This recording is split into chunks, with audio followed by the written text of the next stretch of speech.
Smackdown starts off with John Cena. Starts off with him cutting a promo. He ends up saying that he had everything planned out since announcing his retirement early. He said he announced his retirement early due to him wanting to scout out the potential opponents that he was possibly going to face. And he ends up saying that he knew that if he would have lost the Royal Rumble, that he could use his reputation and his status to get a spot in the Elimination Chamber without qualifying for it. And then he ends up saying that in the Elimination Chamber that he knew that Rollins was going to cost CM Punk and that they would take each other out. So he knew that he could be able to win the Elimination Chamber. Then he ends up focusing on Cody, ends up saying that he knew that once the final boss, The Rock, got into the picture, that Cody would be distracted with The Rock. So he was able to use that to his advantage, and he ends up saying that he used Cody's goodness and kindness to his advantage to be able to pick up the victory over him. Then he ends up mentioning the Money in the Bank briefcase, mentions that Seth Rollins would never cash in on him because his goal is to ruin wrestling, to take the championship away from WWE. He ends up saying that when he does that, Seth Rollins will be the only champion there because there will be no WWE Undisputed Championship. So they basically, he ends up saying that. So basically, they're kind of working together because he's helping Seth Rollins in a sense because he will be the only champion there. Then he ends up saying that, I think he ends up ending it off with saying that he is the only real champion or whatever. Then he ends up calling out R-Truth, if I'm not mistaken. He ends up, or that may end up happening later on the show, but you end up getting um Cody Rhodes. He ends up coming out and he ends up mentioning what happened at Money in the Bank, mentions that he pinned John Cena, and he ends up asking John Cena where does that leave them at, like what's next for them. Then you get Randy Orton. He comes out, ends up saying that he wants a shot at Cena. This then transition into the Fatal 4-Way match. First round, the King of the Ring tournament. You get Randy versus LA Knight versus Carmelo Hayes versus Aleister Black. Towards the end of the match, Bronson Reed and Braun Breaker ends up interfering, costing LA Knight the match. You end up getting a very sick spot where Carmelo goes off the top rope. Got LA Knight on the ground. Melo goes for the top rope splash, but Randy Orton was there for the RKO. He ends up hitting the RKO on Carmelo Hayes onto LA Knight, which was very sick. Randy Orton ends up advancing. So next week next week most likely. I don't know why I'm acting like they're gonna have like weeks to prepare for this match. It's gonna happen next week. But next week he's gonna be facing Sami Zayn in quarterfinal round. So that's gonna be very interesting to see because I could see them potentially running Cody versus Randy because Cody Rhodes is definitely going to the finals. I could definitely see them doing Cody versus Randy, or I could potentially see them doing Sammy. I'm not getting my hopes up for Sammy beating Randy Orton because it's Randy Orton, but I could see a world where Sammy actually wins. But I'm going to assume Randy will win that match, but it is somewhat unpredictable because I could see a world where both guys win. So it's very interesting to see how that ends up playing out. Afterwards, though, we get Jacob Fatu. We end up getting a short promo. He basically ends up mentioning costing Solo the Money in the Bank briefcase. Ends up saying that Solo keeps taking credit for his success. That, Solo keeps mentioning that he brought him into the WWE, that he was nothing without him. That Solo basically ends up saying that he doesn't need Solo, that he did everything on his own. And he ends up saying that just because your family doesn't mean they can't betray you. Then Solo pops up on the Titantron, and he basically ends up saying that he brought Jacob in, that Jacob was nothing without him. Everything that he has is because of Jacob. And to be fair, Solo is technically correct because the story that they was telling was that nobody wanted Jacob and the Tongans to be in WWE and to be a part of the Bloodline due to them being too dangerous. So Solo is technically in the right here that if Solo never became the leader of the Bloodline, there would be no Jacob Fatu kayfabe wise. So he is technically correct. Then he ends up saying that he's willing to forgive Jacob and bring him back into the Bloodline as long as next week that he says 4 words, which is "I love you, Solo." We all know he's not going to say those words. It's probably going to end in a brawl, I'm assuming, but I could be wrong. But the storyline is starting to pick up between Solo and Jacob. This is definitely going to lead into a SummerSlam match, most likely.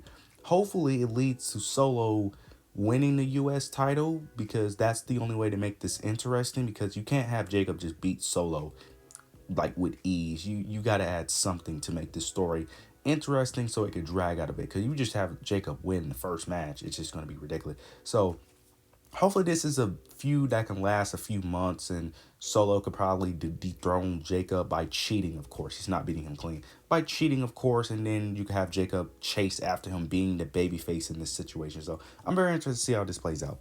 Afterwards, we end up getting the women's Queen of the Ring first round matchup. We end up getting Jade Cargill versus Michin, Nia Jax, Piper Niven. Jade Cargill wins. Not gonna really go into depth on this match because my God, these the King and Queen of the Ring tournament matches, man, they were so hard to watch, my God, mainly due to the crowd. Now, some of these matches weren't that good, I will be fair. Like, this match was very rough.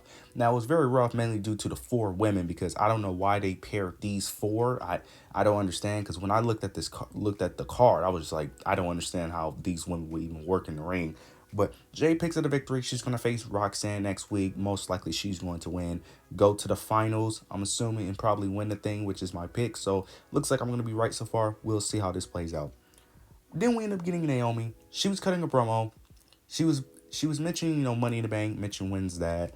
Then she ends up mentioning Tiffany Stratton mentions that when, a year ago, well, yeah, about close to a year ago, when Tiffany was holding the briefcase, that Tiffany was always helping out Nia, preventing her from losing the title in their matches, and ends up saying that now that she has the briefcase, her eyes is set on Tiffany and that she's going to make sure that she cash in on Tiffany at the right time.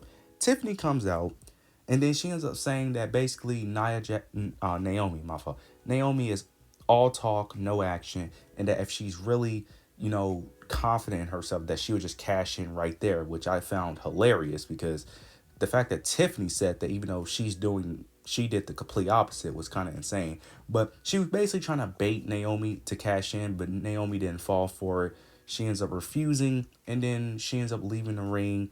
Then you end up getting Nia Jax attack Tiffany Stratton. Naomi was thinking about cashing in, but Nia Jax basically told her to just not do it, but preventing her to stop, and that's the end there.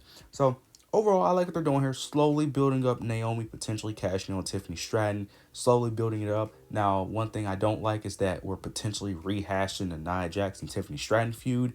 That I don't really understand, but when I think about it, who else is Tiffany Stratton going to face on SmackDown? Because if it ain't Nia Jax, I don't know who it is going to be unless she's going to feud with Naomi. But I don't know how that will work. So there's really no one else for her to feud with because in terms of main event stars, I can't think of no one else for her to feud with, especially because she's a baby face.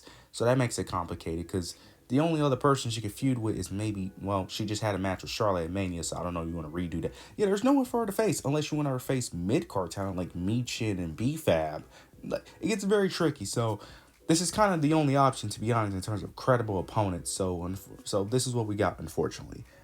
We end up getting a tag match between the Wyatt Six and the Motor City Machine Guns. I'm going to be honest, I do not know where this is going. The Wyatt Six picked up the victory. I do not know where this is going with the Wyatts. I really don't. And I'm very confused because I don't know if they're babyface or heel because they get cheered like babyfaces, but based off their actions, I don't know how you can say they're babyfaces when they just randomly attack the entire tag team division with no reasoning. All we know is that Uncle Howdy said that he's coming for what he deserves. That's really it. So that's a bit confusing. So I don't know where the angle is going. And this match was, oh my god, this match was so hard to watch because the crowd didn't care. I didn't care. It's just something is missing from this faction. I don't know what it is. Something is missing. I'm just not invested in it. And I just see it going nowhere. But we'll see how this plays out. We end up getting CM Punk and John Cena. They cut a promo. Cena was calling out R-Truth, but R-Truth didn't come out. CM Punk comes out. CM Punk cut a promo because John Cena didn't say a word. CM Punk ends up saying that he tries to give Cena out. He tries to make Cena go back to the baby face that we all love, but Cena basically refused. So Punk ends up saying that, all bets are off and that he's finna just go full force and attack Cena. He ends up saying that he's always been better than Cena, that Cena was never able to beat him, and that he still can't beat him now. And then CM Punk ended up alluding to like some type of joke, and he ends up saying that he's starting to sound like PG Cena, and that John Cena is starting to sound more like CM Punk with trying to take the title and, take it away and run off with it. And he ends up saying that John Cena is basically copying CM Punk. Then we get towards the end of the promo. The promo wasn't bad. It was solid. I think people are overrating this promo, to be fair, because it was a lot of stop and pauses in this promo. It was some good lines here and there, but it was mainly carried by CM Punk because John Cena didn't say anything. I feel like people are overrating this promo. It was a fine promo, but I feel like it was very overrated by the IWC. But you end up getting R-Truth. He ends up attacking John Cena. Security, break them away, and then we end up getting confirmed that Nick Aldis makes it confirmed. I cannot speak. Makes it confirmed that next week that John Cena and R-Truth are going to have a match.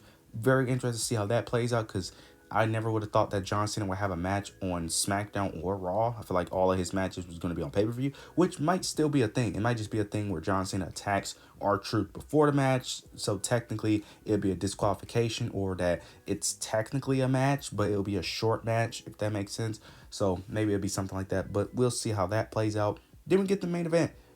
Not Carmelo Hayes, Cody Rhodes.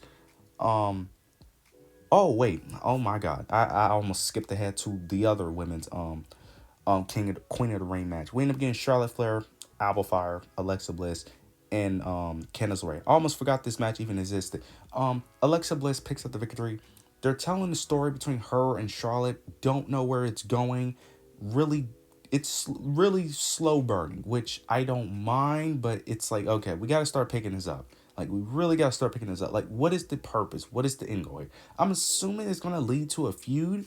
That's the only thing I could think of, because if it's not leading to a feud, then I don't understand why we're doing this. But to be fair, both women kind of need something right now, because SmackDown don't have anything. Outside of Naomi, there's no story for the women on SmackDown because they don't know what to do with Tiffany. They don't know what to do with their mid card of it. They don't have nothing. So we need another story until Bianca Belair comes back, because the Naomi stuff isn't going to pick up until Bianca comes back anyway, or until Jade Cargill wins the title. So I was like, we need something. So stuff needs to start picking up. Then we get the main event: Cody Rhodes, Andrade, Nakamura, and Damian Priest, King of the Ring tournament match. Cody Rhodes win. That's all you need to know. Overall, this show was very mid, if I'm being honest, outside a few things, but the show is very mid. But you guys let me know your thoughts and opinions down below. Make sure to like, comment, subscribe. But yeah, that's it.